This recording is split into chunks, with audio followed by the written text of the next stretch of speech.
The devastation in West Asia is reaching a fever pitch, and the wreckage left in the wake of Israeli strikes in Lebanon is severe. Our top story tonight is not just about conflict. It's about destruction on an unimaginable scale. What started as a regional skirmish has now turned into an onslaught, and the chaos is spreading.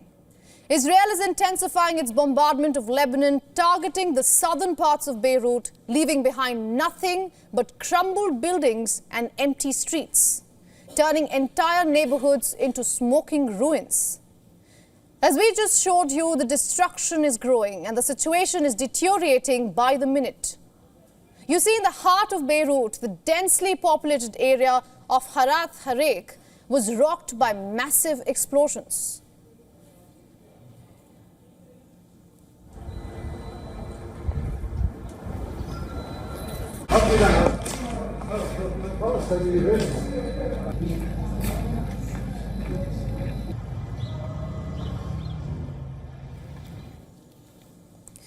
The plumes of black smoke could be seen billowing between the city's buildings and residents scrambling to flee. This was reportedly an area that had mostly avoided the worst of the airstrikes. Now, that period of relative calm is now over. The counter reports the Israeli Defense Forces, also known as the IDF, have ramped up their vengeance, focusing on Hezbollah's strongholds. As per reports across Beirut, what remains are shattered buildings buried under rubble and thick black clouds that obscure Beirut's once vibrant skyline. Entire districts lie in ruins as the strikes continue, and the attacks in Beirut reportedly occurred just hours after Israeli Prime Minister Benjamin Netanyahu rejected French President Emmanuel Macron's proposal for a ceasefire, perhaps only adding fuel to the fire, pushing the region further into the abyss of destruction. Is Israel's actions the beginning of its last desperate push in the region, or merely another chapter in the ongoing violence? In a televised speech, Hezbollah's deputy leader, Naim Qassem, has vowed to expand the group's missile strikes across Israel. بما أن العدو الإسرائيلي استهدف كل لبنان. Since the Israeli enemy targeted all of Lebanon, we have the right, from a defensive position, to target any point in the Israeli enemy's entity, whether in the center, the north, or the south. We will choose the point that we see as appropriate. سنختار النقطة التي نراها مناسبة. And the thing is, he wasn't bluffing. Early Wednesday, Israel's military reported that about 50 projectiles were fired from Lebanon into northern Israel. Hezbollah also claimed that it has targeted an Israeli army tank near Lebanon border with a guided missile. And this cycle of retaliation is rapidly escalating. As per reports on Tuesday, Hezbollah launched a barrage of missiles at the northern Israeli town of Safed. Israel responded with precision airstrikes, targeting multiple areas in southern and eastern Lebanon. The IDF bombed regions such as Bekaa Valley, including a hospital in Baalbek city. Lebanese security sources said that the mayor of Nabathieh and 5 others were killed in an airstrike, which hit a municipal infrastructure in the city. Lebanon's health ministry reported 9 deaths from Tuesday's strikes in the southern region and 5 more in the east, including 3 children. And children have been reportedly a target in other Israeli attacks as well. Reportedly, 23 people, including young babies, were killed in an Israeli airstrike on a Christian town in northern Lebanon's Aitau on Monday. Now, Aitau is a village located almost 150 kilometers north of Lebanon's southern border with Israel. Among the rubble were reportedly children's clothing, a teddy bear, school books, and for those who could bear to look, body parts. An incident that has drawn international condemnation. Amidst this back and forth attacks, where is the United States in all of this? Washington has reportedly expressed concerns about the collateral damage. Yes, concerns, not demands, not sanctions, just concerns. Now, they do have a right to go after legitimate terrorist targets. We see Hezbollah continue to operate across Lebanon, and Israel does have a right to defend itself against those terrorists who pose a threat to the state of Israel.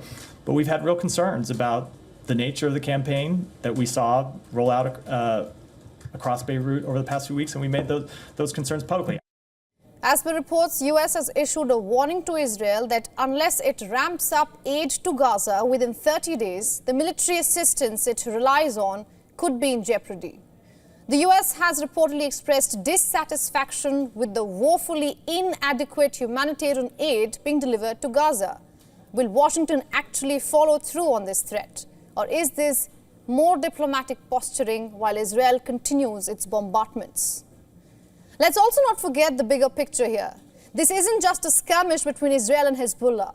According to the United Nations, Israel has already forced over a quarter of Lebanon's population to flee their homes, a staggering figure of 1 million displaced people. 1 million in a country of just 5 million people.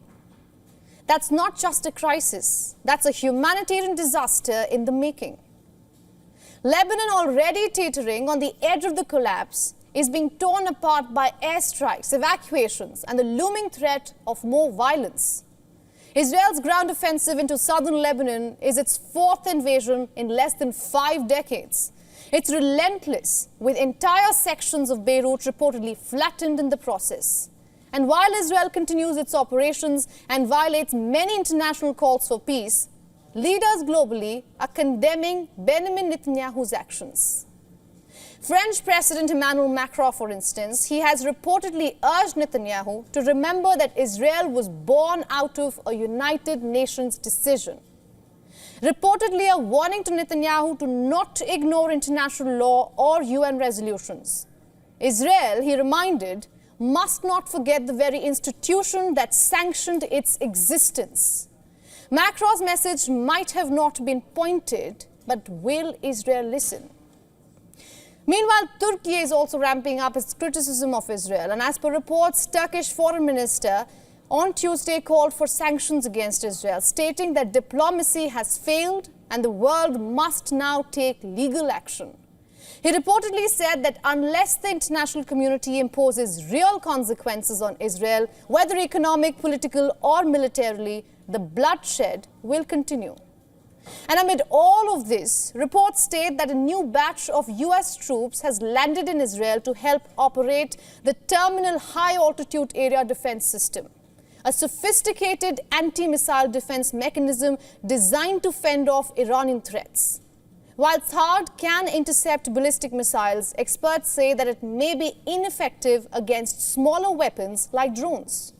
Remember, groups like Hezbollah, Hamas, and the Houthis, for example, in Yemen have been using drones to their advantage, showing just how complex the security situation in the region has become.